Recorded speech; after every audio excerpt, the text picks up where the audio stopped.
Hey everyone, welcome back to another video. I feel like it's been a while since I've shared some really nice resource packs with you all, so that's what I'm going to be doing today. I also have a pack of my own that I've been working on that I will be releasing in this video, and each pack that I share will be listed below for download. If you would like to see more content like this in the future, feel free to subscribe, and also feel free to leave comments telling me what kind of content you'd like to see.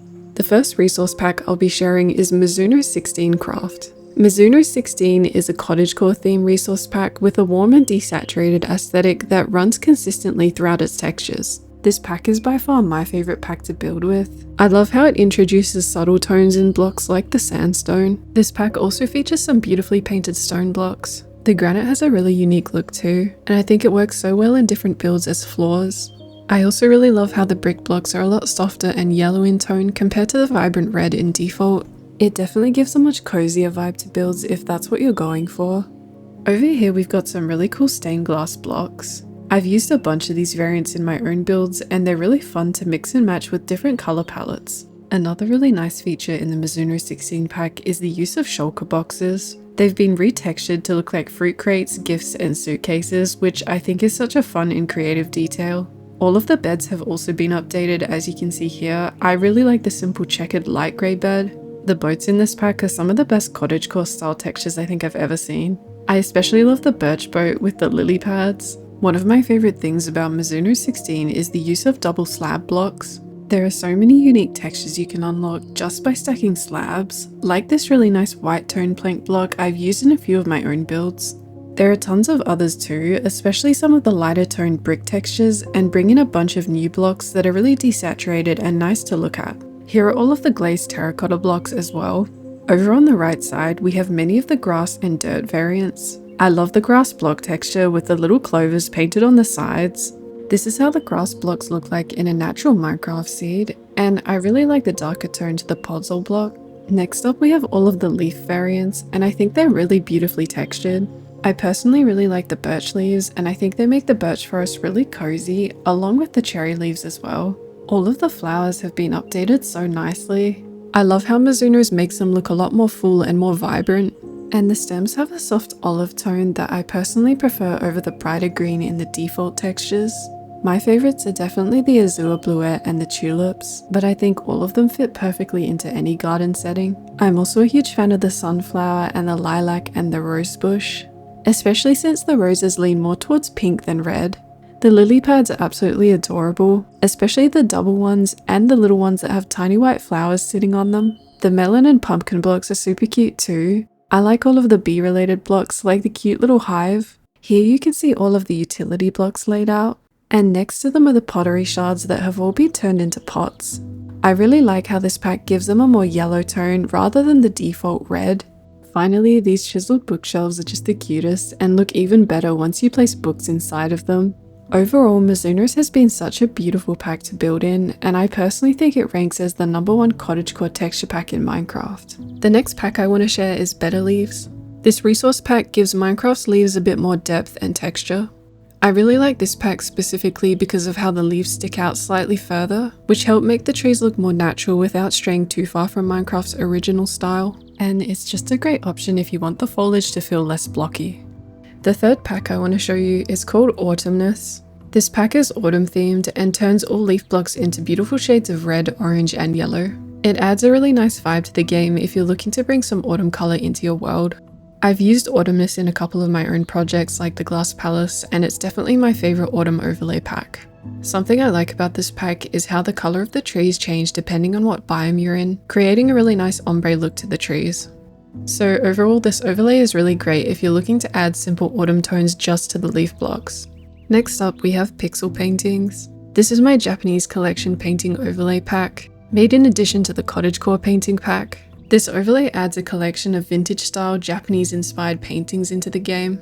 Some of my personal favourites include the delicate little birds perched on these pink blossom branches, this floral piece that mimics Japanese calligraphy, and these cute little sunset paintings with the sun intentionally drawn as a square. I also really love the pink blossoms on the longer canvas, along with the still life bowl that I think would look adorable in the right setting. I even added a few firefly paintings inspired by the new update. One of my favourites in this pack is this custom painted bookcase. You can stack a 1x2 painting under a 2x2 to make it a cute little 3-layer bookshelf, which is really perfect for cozy interiors. There's also a hand-painted bonsai tree in this cute little pot. I've kept some of the same menu textures from the Cottagecore pack for those of you who enjoy building shops or little cafes. And of course I had to include some cute little animals.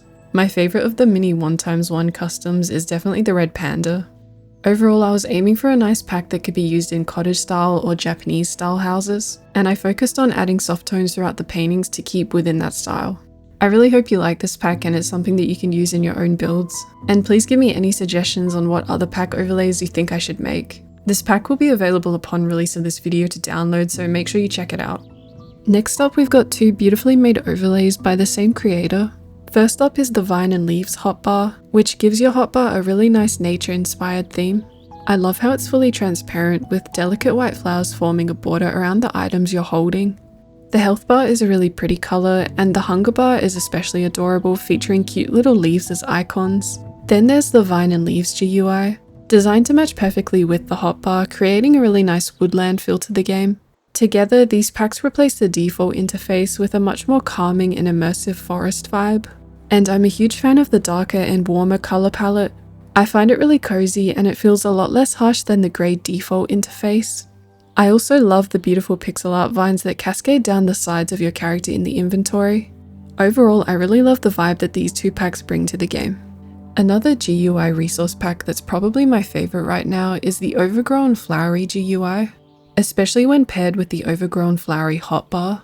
The hotbar features adorable little sprout icons for health, water droplets for hunger, and cute little flower pot icons that appear when you equip armor. The Overgrown GUI introduces a really soft pastel pink color palette throughout the entire interface, accented by cute little flowers in the corners of the inventory screen, and it creates a really cozy and whimsical feel. This pack even makes the home menu look really nice with pale pink text for the Minecraft logo along with floral details in the corners. And if you want to take the floral theme even further, you can layer on an additional pack called Extra Flowery GUI.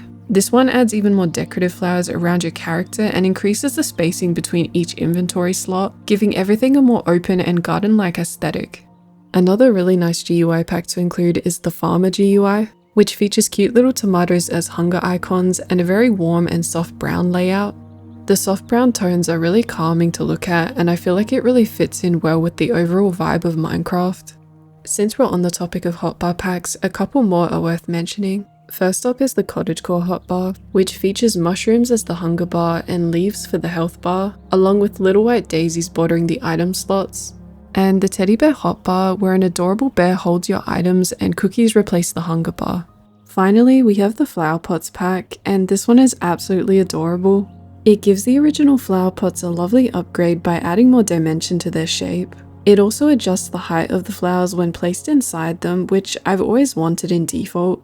One detail I really love is that some pots change colour depending on the flower you put inside, which I think adds even more variety. I personally really love the tulip variations, along with the nether rose and the cute cactus. Overall, this is a really great pack if you just want to upgrade some of the pots in default.